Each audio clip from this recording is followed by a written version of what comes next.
Your Excellency Musa Faki, Chairperson of the African Union Commission, represented by Her Excellency Dominique Zazabangamwa, the Deputy Chairperson of the African Union Commission, His Excellency Honorable Commissioner Albert Muchanga, Commissioner for Economic Development, Trade, Tourism, Industry, and Minerals of the African Union Commission, His Excellency Wamkele Mene, Secretary General of the African Continental Free Trade Area, His Excellency Antonio Vitorino, Director General of the International Organization of Migration, Excellencies, Ambassadors, Heads of Diplomatic Agencies, fellow members of the African Diaspora, Professor Kevin Urama, Acting Vice President and Chief Economist and Senior Director of the African Development Institute. Ms. Lola Mabogunje, both of you worked very, very hard together on this. Please put it up to them because it was a lot of work to do that. And of course, when I got introduced by Victor Ladokun and all of you that are actually looking at me, you're all diaspora as well. I'm a diaspora as well. So we're all at home here. Senior management and staff of the African Development Bank, ladies and gentlemen. Good morning. Welcome to this special event of the Global Community of Practice of the African Development Bank, African Development Institute on development without borders, leveraging the African diaspora for inclusive growth and sustainable development in Africa. The African Development Bank is delighted to host this event in collaboration with the African Union Commission, the International Organization for Migration, and the African Continental Free Trade Area Secretariat. Thank you all for coming and for joining us from around the world.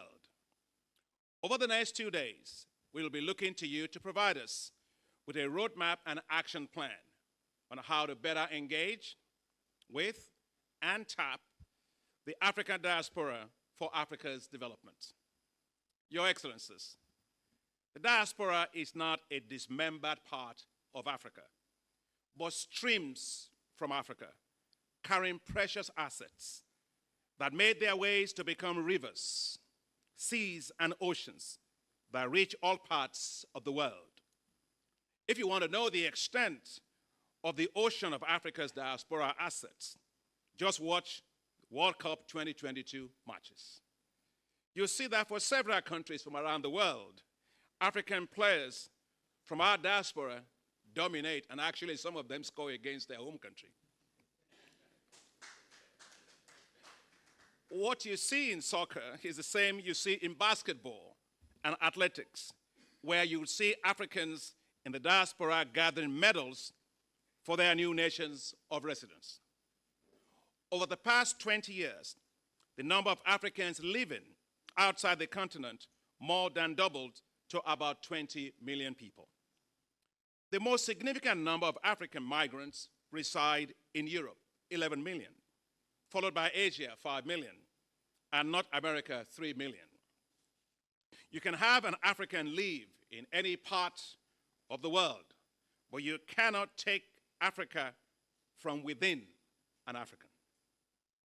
Regardless of how successful we are, Africa is our continent of birth, our source, our root, our identity, and our pride. Therefore, the development of Africa must be a priority for all Africans in the diaspora. Africa that many left behind is changing, slowly but surely. Until COVID-19 upended economic growth rates, Africa had 6 of the 10 fastest growing nations in the world. Against all odds, foreign direct investment is rebounding in Africa, rising from $40 billion in 2020 to $47 billion in 2021, and to $83 billion in 2022, doubling the levels 2 years prior. At the recently held African Investment Forum, which the African Development Bank and its partners held earlier this month, actually it's now last month, over $31 billion of investment interests were mobilized for Africa in less than 72 hours. These investment interests are from over 1,800 participants, project developers, and investors from several countries from around the world. Now, what is it that they are seeing in Africa?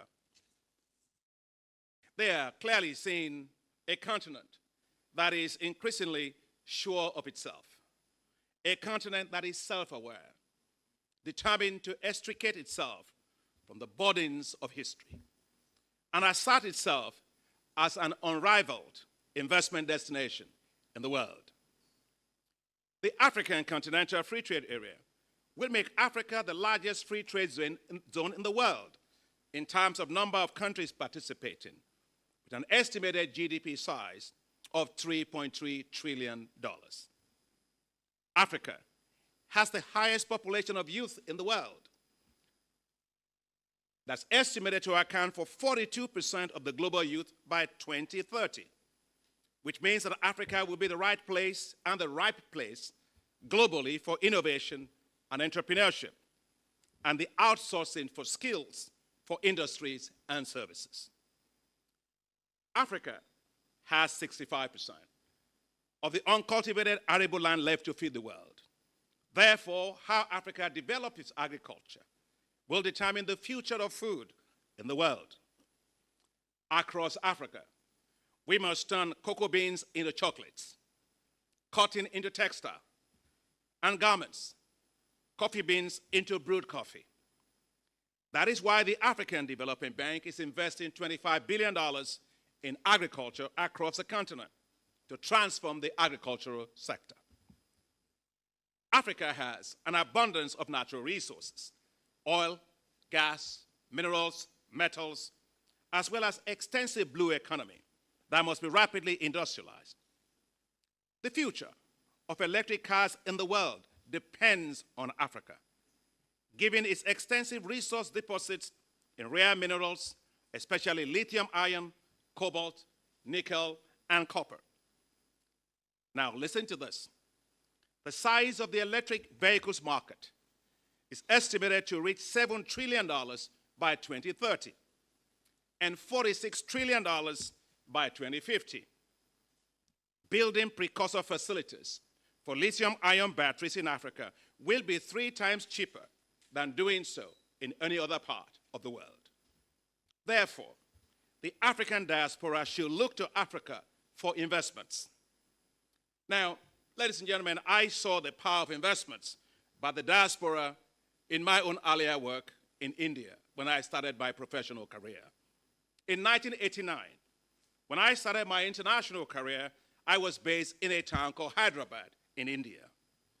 I noticed there several mega hospitals in the city, with their entrance hall filled with mural walls of names of hundreds of physicians, many of them Indians in the diaspora. Now, I could not imagine how they got to build such extensive and massive and well-equipped hospitals that have turned India to become a major destination today for global healthcare. Of course, I got my answer in 2017, now as president of the African Development Bank, when I visited with Prime Minister Modi of India when the bank held its annual meetings in India. He told me that the government of India provided incentives to Indian physicians in the diaspora to invest back in India, with fiscal incentives including tax-free status, repatriation of profits, relaxation of foreign exchange restrictions, provision of land to build hospitals, and many more. And when I pressed him a little bit further and said, aren't you looking for money? Why are you giving away all these tax incentives? He was very quick to let me know.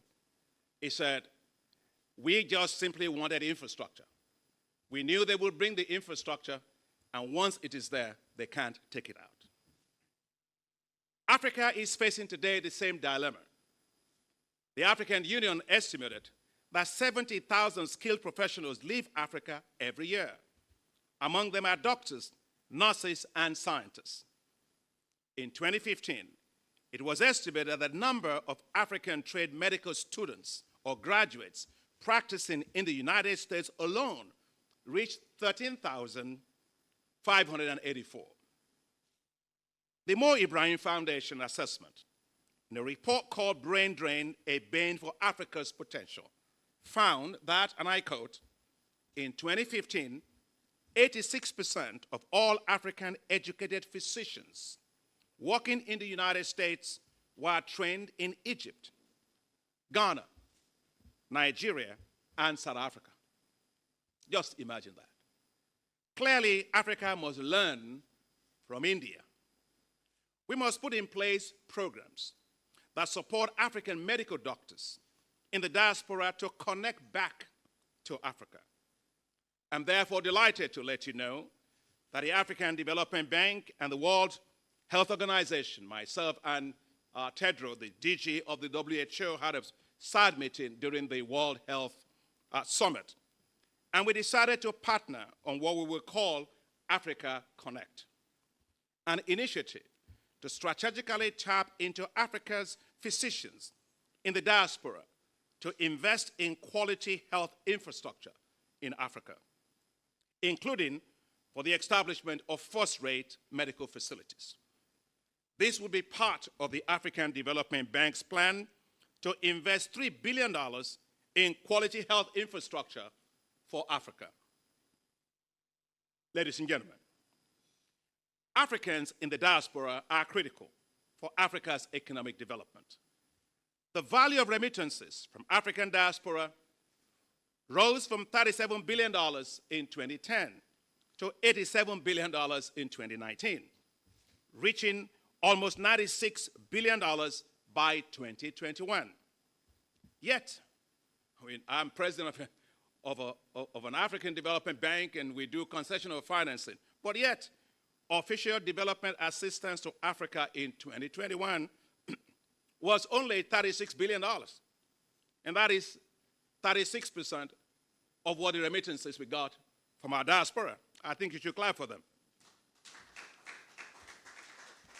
Egypt and Nigeria are among the top 10 remittance recipients globally, with receiving $32 billion and $19 billion respectively in 2021.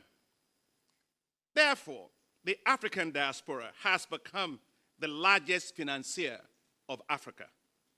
And it is not debt.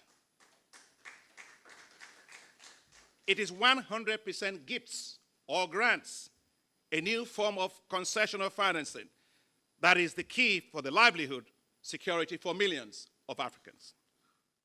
Now, while remittances have helped to meet financial, food, educational, and health needs, as well as serve as counter-cyclical sources of finance and social protection, much can be done to better tap into these remittances for Africa's development. We must eliminate the Africa premium charged on remittances, as the cost of remitting funds to Africa is twice what it is in South Asia. We must tap the massive opportunities offered by diaspora bonds. Diaspora bonds are effective instruments to harness remittances for the development of Africa. But despite its great potential, only 4 African countries have actually been using this. That's Ethiopia, Kenya, Ghana, and Nigeria, and with mixed results. Now, because the flow of remittances to Africa is high, rising, and stable, it offers huge opportunities to serve as collateral to secure financing for African economies. African countries should therefore securitize remittances to promote investments, especially for infrastructure development on the continent. The diaspora can also offer a lot more, of course, than remittances and investments. They have skills, knowledge, know-how, exposure to the world of business and investments, science, arts, and technologies that can help boost the human capital for Africa's development. They can help to build world-class universities, and they can be mentors for the new generation of Africans. And that is why all African governments should prioritize the affairs of the diaspora. African countries should establish ministries of diaspora to give priority policy attention to the specific needs of the diaspora, as well as expand the investment opportunities for them through special incentives. The diaspora should also be allowed to vote. I think you should clap for yourself because it might happen. If they can send money that powers their home economies, surely they should also help to decide the future of the economies in Africa. As Africans in the diaspora, you can look to the African Development Bank Group to partner with you on this journey to transform Africa. You have every reason to. The African Development Bank was ranked as the best multilateral financial institution in the world for 2021. This year, the African Development Bank was rated as the most transparent institution in the world by Publish What You Fund.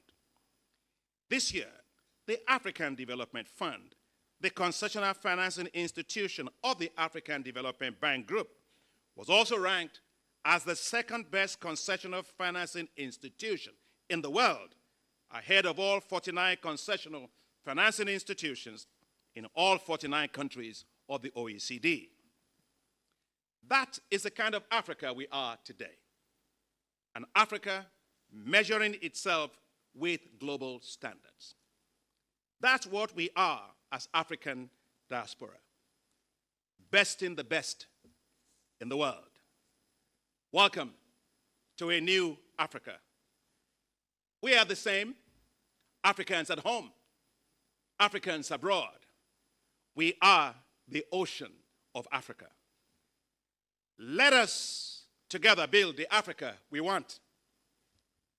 Let all of Africa's diaspora, sons, daughters, regardless of the place of birth or location of migration, willingly or unwillingly, flow back to Africa and invest in Africa. Rise with unison for the great awakening of Africa. Rise and rally around Africa. This is Africa's time, and in Africa's greatness lies your pride. Thank you very much, and welcome again.